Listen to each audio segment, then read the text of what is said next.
Stephanie Milky here, aka Keto Mom, or often called mom, sis, Steffi, daughter, wife, aunt, and friend. Just like many of you, I carry a lot of titles. My favorite title is mom. I should probably say wife, which takes a lot of my time. But let's be honest, if you want to do something and do it well, you will make the time for it. Commitment is hard because we find ourselves overcommitted, but when you practice prioritizing, you will find out what is actually important and what you can let go. With the Keto Mom podcast, you will learn together how to manage our time, commit to the most important things in life, and I will equip you with the tools you need to feel qualified each step of the way. My name is Stephanie Milky, and welcome to the Keto Mom Secrets podcast. Good morning, good morning. Welcome to the Keto Mom page. My name is Stephanie, and welcome. I would love for you to tell me where you're tuning in from and share with me one thing that you're thankful for today. So as you're tuning in, I am thankful for, I'm actually really thankful for friends. We had, if you're tuning in live, yesterday was Memorial Day, and we had a wonderful time with friends. We had everybody out at our house, and we grilled, and we fished, and we put up all of our water toys, and we just I was counting in my head about 60 people, kids and adults. And we just had fun. And I was laying in bed last night and I was like, I'm so thankful. I'm just thankful. I'm thankful for friends. I'm thankful for simple conversations, for kids that can run and scream and just play in the water. That's what I'm thankful for. What are you thankful for? I want to help you start your day off right and get you in the mindset of gratitude. Now, here on the Keto Mom page, we do lots of different things. If you're brand new, post new below. I want to get to know you. You can always go to Keto Mom Secrets, all one word, ketomomsecrets.com. Click on Mindset or Book Club, How to Get Started, Foods List, Ketones. Where are my ketones? I'm drinking my ketones this morning. We're starting our morning off a little bit later. Well, I've been up early reading, but good morning. Oh, I love that. Your 5 amazing sons. Melinda, you are blessed. You are a blessed mama. I'm thankful for my 4 amazing daughters. Our homes are completely different, Melinda. Boys and girls. All right, so good morning. So here's what I'm going to do. I am not going to go through this entire book with you, but on the Keto Mom page, I like to help you in the morning with your mindset. And we're going to go through books together. And I've gone through books for over 2 years on the page. You can go to ketomomsecrets.com and just listen. Or I actually have a podcast you can go listen to. It's on, I'm pretty sure, Spotify and Apple. It's just called Keto Mom Secrets. But I have this book that my husband gave me, and it's not a book that I want to go through entirely with you today, but it's a new book, and I was reading through it, and there's some things that I want to share with you. So this morning, I would just like to give you a couple things to think about, just for you to ponder on today, because I truly believe that your mindset, the way that you think, right, affects everything in your life. If you think that you can, you will. If you think that you can't, you're right, you won't. So this book is called You Haven't Hit Your Peak Yet. And it's a lot about business. It's a lot about workspace. It's a lot about managing teams. And there's also little pieces throughout the book that has to do with your attitude and just little things in different areas of your character. So I was reading it this morning, going through some different things, and I went to the very end of the book, and the chapter, the chapter is about final thoughts. And so I was like, oh, this is going to be good. What I love about this book, if you do have a business, if you are, here, let me just give you some quick titles, because I'm going to tell you this. It's called Uncommon Wisdom for Unleashing Your Full Potential. And what I love about it is he really gets to the point, and the chapters are super short. And it's chapters about coaching or competition, creativity, customer service, humor and laughter, ideas, leadership, negotiation, networking, people skills. Like, there's he takes some incredible wisdom and insight. So if this is a book that you're interested in, I would highly recommend that you getting it, because I'm already loving it. But I'm not going to go through it on this thing, except for a couple of things I want to share. So there's the book. Here's what I want to share with you today. And I labeled this live, Do You Know What the 7 Wonders of the World Are? And maybe you're like, I have no idea. I learned it in high school. I'm sure it has to do with the Great Wall of China. That's one of them. But in general, here's what I wanted to share with you, because I think it was very insightful. There's 3 things I want to share. Number 1, The 7 wonders of the world. So a professor was asking his students, do you know the 7 wonders of the world? I want you to write them down. Or what you think the 7, well, here's what he says. What do you think the current day 7 wonders of the world are? And every student wrote down the 7 wonders. They wrote down the pyramids, Taj Mahal, Grand Canyon, the Panama Canal, all the way down to the the Great Wall of China, right? So of course they're like, well, these are the 7 wonders of the world. And he had one girl that wasn't quite finished, and she was like, I can't quite, I do have lots of kids in my home. We had a sleepover. We've got, let me think, 4, 5, 6, 7, 8. No, I think we've got 9 kids in the house today, cousins and friends. So one student said, well, she goes, I couldn't quite make up my mind because there are so many. And the professor says, why don't you share with me what you have written down? So here's the thought I wanted to share with you. She says, here's what I think 7 wonders of the world are.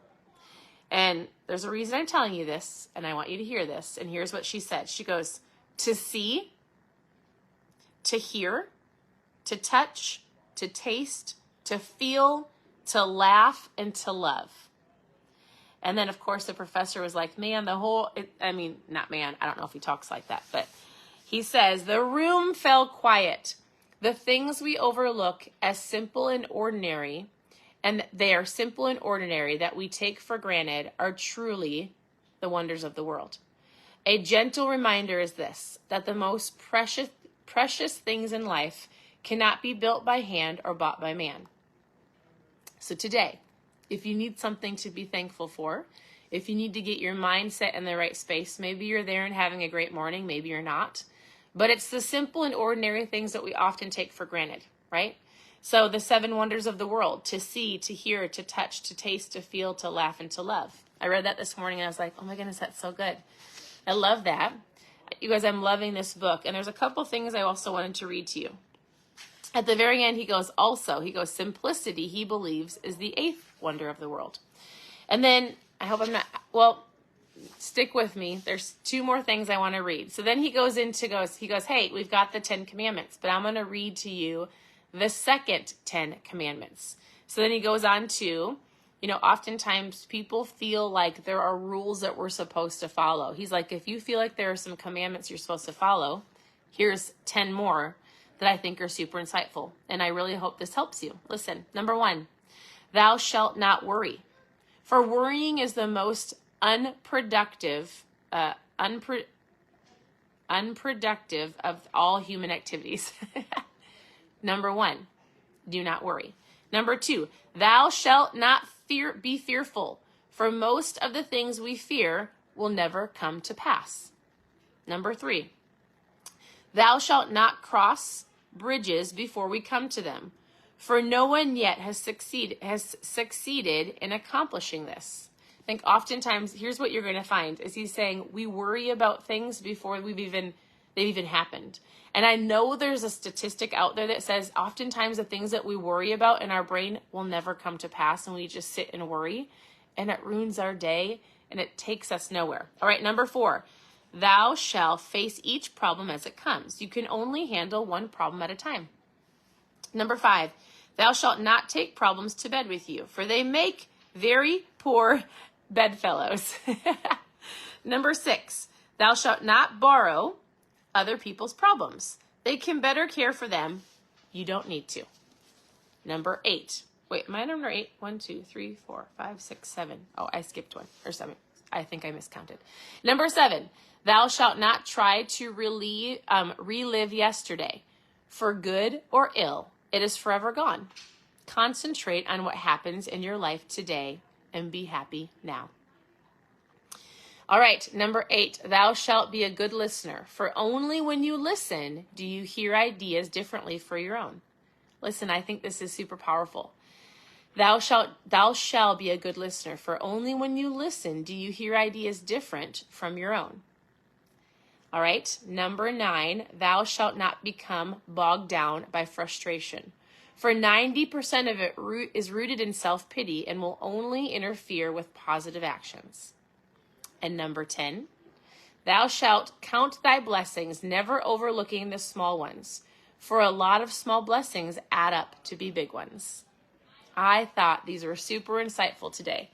I was like, man, if we could only not worry, right? Not sit in self-pity, not wallow on the pity potty, and not try to predict the future. Like, it's great to have goals, but oftentimes we worry about things that will never happen, right? Which causes you to sit in this fear, which causes you to not to take action, which brings me to the next thing I want to share with you, and then I'm done. All right. So what I love is he shares key points in so many different areas, and they're very, like, I don't want to say black and white, but I am very much like, give me the points. I want the bullet points. I am working on being a better storyteller and sharing with things that impact my life 100%. Like, for example, let me tell you this. My husband has been doing something called cold plunging. And I'm not going to give you all the details of all the benefits. There's so many biohacking things out there. But if you've seen my stories, we did something called a cold plunge. It's where you get in the water. It should be around 50 to 60 degrees, but under 60 degrees. And you sit in it for 3 minutes to 6 minutes. And it helps things like inflammation and healing your body and muscle and fat loss and all of these things, right? Well, I've been watching him do it for a long time. And then all of our friends have been doing it, and I didn't want to do it. And then on Sunday, as a whole bunch of people were doing it, I was like, why am I not doing it? I was afraid. I don't love the cold. I hate being cold. If you're my friend, they laugh at me because I'll wear sweatshirts if it's 80 degrees out. I had a sweatshirt on yesterday for half the day. I get cold really easily, and I don't like it. All right? But I had to go, why am I not doing it? Am I afraid? And I didn't want to be uncomfortable. And I told myself, then I have to do it because I don't want to live in fear, and I should not live in a comfort zone. It's not going to make me a better person. So I got in the cold plunge for 3 minutes, sat there very still, and conquered it. And that in itself is going to lead into what I want to say. I'm saying that because I like this book, because it gives me very tactical, like, here's a thought. Let me tell you, here's what it is. Things I've learned in life. This is what he says, 3 things. These are 3 simple rules in life. Number 1, if you do not go after what you want, you'll never have it. This is how I like to be taught. These are the things I like to read. I'm telling you that because this is how he teaches in this book. Number 2, if you do not ask, the answer will always be no. And number 3, if you do not step forward, you'll always be in the same place. No different than not getting in the cold plunge. I would have sat there, probably I would be talking to about it now, being like, man, 25 people did it and I didn't do it because I was afraid and I didn't want to be uncomfortable, right? It's a terrible reason not to do something.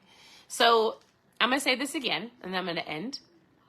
And I hope that you heard something to help you throughout your week this week. Number 1, if you do not go after what you want, you'll never have it. What do you want?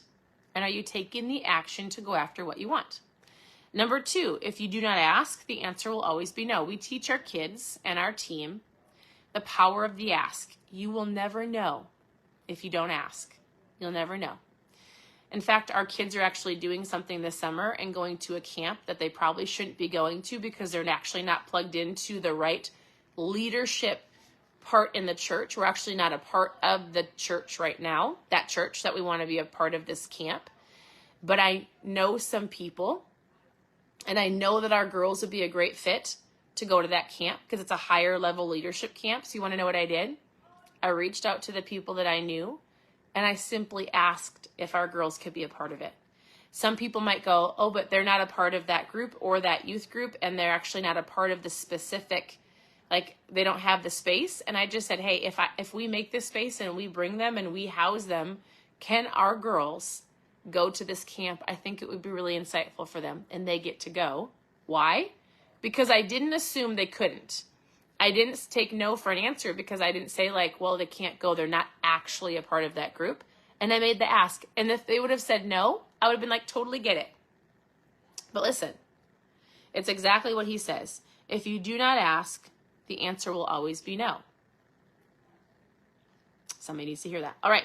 And if you do not step forward, you will always be in the same place. Somebody needs to take the next step. And I often say on this live, you can know a lot. Knowledge is power. I said knowledge is power, but it's the action that flips the switch.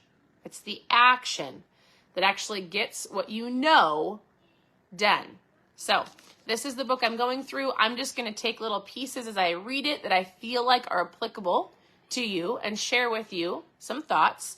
I will pick a new book to go through on the page, but until I do, I'm just going to take some little quick insight from this book and share it with you. Thank you for tuning in.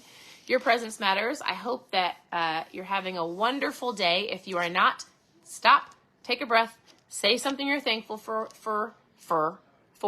Gratitude will change that very quickly. Have a wonderful day. And remember, if you have a question, ask. If you need help getting started, ask, right? If you don't ask, you don't know. So thanks for tuning in, and we'll talk to you later. Have a great day.